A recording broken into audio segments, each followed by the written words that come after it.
Itchy, I'm alive. Look, look, the ghost have fleas. Oh, you fool, he does not need to know everything. 2 years after playing Elliot in E.T., Henry Thomas showed up in a spy thriller for kids. That was the pitch. Take the kid from E.T. and put him in a movie where real people are trying to kill him over an Atari cartridge loaded with military secrets. He has an imaginary friend named Jack Flack, who's this tough guy spy that helps him through dangerous situations. The studio marketed it through video game tie-ins, positioned it as family entertainment. But if you actually watch Cloak and Dagger, it doesn't feel like a kid's movie. The bad guys aren't bumbling cartoon villains, they're threatening. There's a scene where a man dies in front of Davy and the movie doesn't cut away or soften it. Studios in the 80s would make things like this, a family-friendly spy thriller where the stakes feel real and the violence has weight. That genre basically doesn't exist anymore. Don Bluth left Disney in 1979 because he thought their movies had gotten too safe. He took a bunch of animators with him and spent the next decade making films that were decidedly not safe. The Secret of NIMH, An American Tale, The Land Before Time. They were dark, emotional, willing to put characters through some actual real pain. All Dogs Go to Heaven was him making a crime movie for children. Charlie is a dog, voiced by Burt Reynolds, who gets murdered by his business partner Carface. He ends up in dog heaven. Apparently all dogs go there because dogs are inherently good, but he's got unfinished business. So he comes back to settle the score with the guy who killed him. Charlie isn't a hero. He's kind of a jerk. He meets Anne-Marie, a young orphan who can talk to animals, and his first instinct is to use her abilities for personal gain. The movie is really about him slowly becoming less selfish through his relationship with this kid. George Lucas wrote the story, Ron Howard directed it, Warwick Davis and Val Kilmer starred in it. And when it came out in 1988, it flopped. Made $57 million on a $35 million budget. Not a disaster, but definitely not the hit Lucas was hoping for. Over time, Willow found an audience on home video. It became one of those movies people discovered years later and wondered why they'd never heard of it. Then in 2022, Disney made a TV series based on it. For a brief moment, Willow was back in the conversation. People were watching the original film again, remembering why they loved it. Then the show got canceled, and Willow went right back into obscurity, exactly where it had been for 30 years. The movie itself is a fantasy adventure about a farmer named Willow who finds a baby in a river. The baby turns out to be important, dangerous people are looking for her, and Willow leaves his village to find somewhere safe for the child.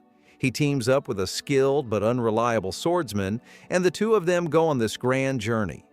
It's earnest in a way that fantasy movies rarely are anymore. The whole thing is about Willow learning to believe in himself, and the movie commits to that completely. This is not a happy unicorn movie. The world is bleak, magic is fading. When the unicorn sets out to find others of her kind, most of the people and creatures she meets don't even recognize what she is anymore. They've forgotten that unicorns exist. The unicorn teams up with Schmendrick, a magician who desperately wants to prove himself but keeps failing at everything he tries. Neither of them is particularly powerful or capable. Kids will enjoy the adventure parts, though some scenes might scare them. Adults watch it and find the whole thing relatable. There's this feeling of something beautiful disappearing while nobody else seems to notice or care. It's a strange thing to feel while watching a cartoon about a unicorn, but that's what makes the movie work. Terry Gilliam made a kids' movie about a group of dwarves who stole a map from God. The map shows all the holes in the fabric of time, and these dwarves are using it to travel through history and steal treasures. There's a young boy obsessed with history, and he gets swept up in their adventures when they burst out of his wardrobe one night. The cast here is just ridiculous. Sean Connery plays Agamemnon. John Cleese plays Robin Hood, but not the Robin Hood you're expecting.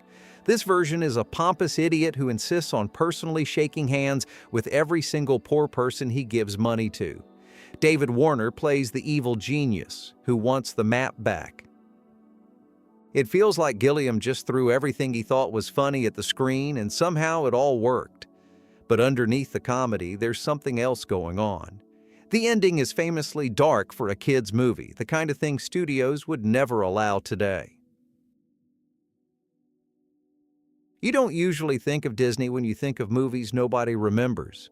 Disney films stick around. They get re-released, they get sequels, they become part of the culture. But The Black Cauldron came out in 1985 and basically vanished. It's a dark fantasy about a pig keeper who dreams of adventure. He takes care of a magical pig that can see the future. Then some evil forces steal the pig to locate an object of unimaginable power called the Black Cauldron. And of course, Pigkeeper has to go after them. The movie goes places Disney usually didn't go. The villain is the Horned King, and he's genuinely scary. Nothing like the cartoon bad guys Disney was known for.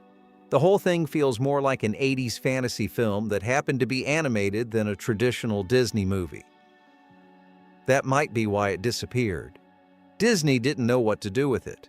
It was too dark for the brand they'd built, too strange for parents expecting something safe, so it just faded.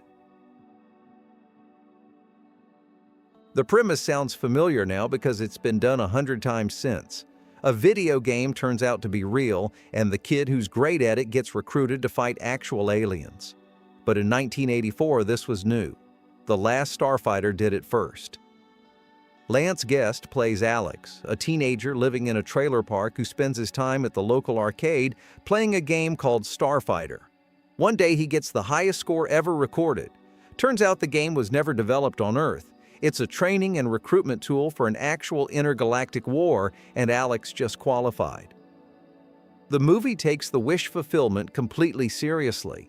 Alex doesn't just become a space pilot, the movie also follows what happens back home without him. There's weight to his choice. He's not just escaping to adventure, he's leaving his life behind. Every movie since then that's done the video game as real premise owes something to The Last Starfighter. Most of them forgot to include the emotional stakes that made this one land. Disney marketed this as a whimsical sci-fi adventure about a kid who pilots a UFO. That's technically accurate, but underneath the fun premise, Flight of the Navigator is actually a pretty tragic story about losing your childhood. Joey Kramer plays David, a 12-year-old who goes missing and reappears 8 years later without having aged a day. Everyone he knew has gotten older. His little brother is now his big brother. His parents have aged. The world moved on without him. The spacecraft he ends up piloting has a personality that evolves throughout the film. It starts cold and professional, then becomes wittier and more sarcastic as a bond forms with David. That relationship is the heart of the movie. But what sticks with you afterward is the tragedy underneath. David can't get those 8 years back. The people he loved became strangers. It all hits harder than a kid's movie probably should. 8 years before Toy Story, there was a movie about sentient household appliances who believed their owner abandoned them and set out to find him. The brave little toaster did the abandonment story first, and it did it harder. The premise sounds almost like a joke. A toaster, a lamp, a vacuum cleaner, a blanket, and a radio go on an adventure. But the movie commits to the emotional stakes completely. These appliances haven't seen their master in years. They don't know if he still loves them. They don't know if he's even still alive. Toaster holds on to hope. Kirby, the vacuum cleaner, has given up.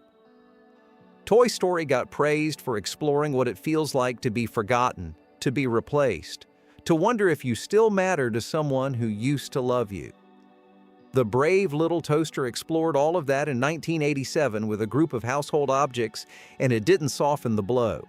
This one's genuinely heartbreaking in places. Don Bluth again, the guy who left Disney because their movies had gotten too safe.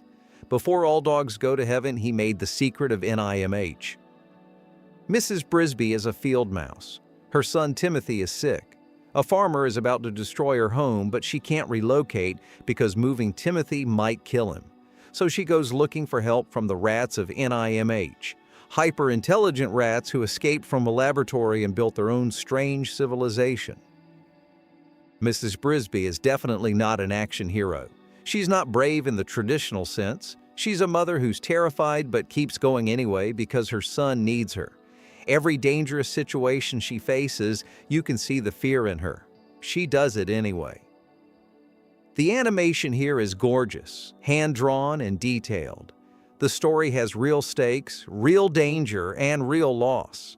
Bluth wanted to prove that animated films could be serious, could make adults feel something. This is probably the best film he ever made.